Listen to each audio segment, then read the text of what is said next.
तो दोस्तों NMDC steel ने के नंबर को डिस्क्लोज कर दिया है। तो चलिए देखते हैं क्या है क्वार्टर टू के नंबर्स के अंदर डाटाबेस यहाँ पे क्रॉस में है।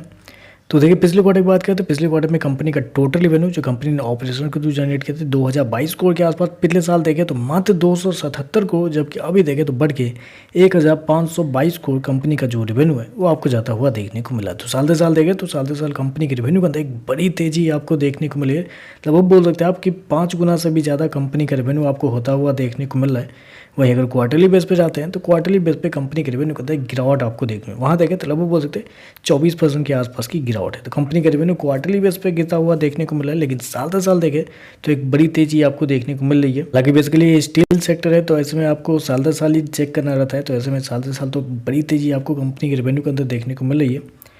खर्चे की बात करते हैं, पिछले क्वार्टर में 2815 करोड़ खर्च किए थे, पिछले साल 464 करोड़ के आसपास, जबकि अभी देखें तो कंपनी खर्चे 2364 करोड़ आपको देखने को मिले। तो खर्चे देखें तो खर्चे भी कंपनी के थोड़े ज़्यादा आपको देखने को मिल रहा है कंपेयर टू पिछले साल पिछले क्वार्टर।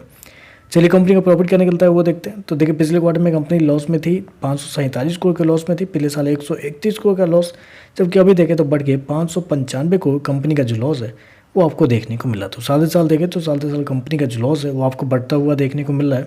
लगभग बोल सकते हैं 4.5 गुना कंपनी का जो लॉस है वो आपको साल दर साल बढ़ता हुआ देखने को मिला है। जबकि क्वार्टरली बेस पे जाते हैं तो यहाँ पे भी कंपनी के लॉस के अंदर लगभग 8 से 9% के आसपास की तेजी है। तो कंपनी का लॉस जो है वो इस क्वार्टर में आपको बढ़ता हुआ देखने को मिला है, साल दर साल क्वार्टर क्वार्टर दोनों, जो कि थोड़ा सा नेगेटिव है।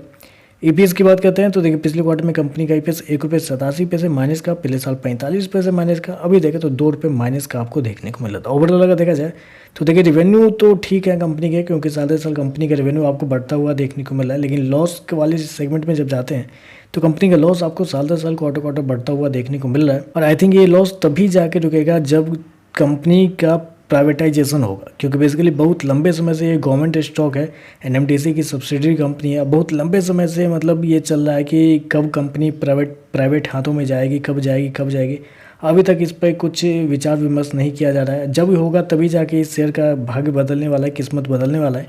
क्योंकि अभी तक देखें अभी तक कुछ अच्छे खासे परफॉर्मेंस आपको देखने को नहीं मिल रहा है। रेवेन्यू से ज़्यादा कंपनी के एक्सपेंस हो रहे हैं। जब प्राइवेट हाथों में जाएगी तब जाके शायद हो सकता है कि कंपनी का जो इमेज है वो आपको चेंज होता हुआ देखने को मिलेगा। कंपनी के जो बिजनेस है वो शायद बाद में जाके इंप्रूव होते हुए देखने को मिलेगा, क्योंकि अभी देखें तो अभी कुछ खास आपको देखने को नहीं मिल रहा है कंपनी के नंबर।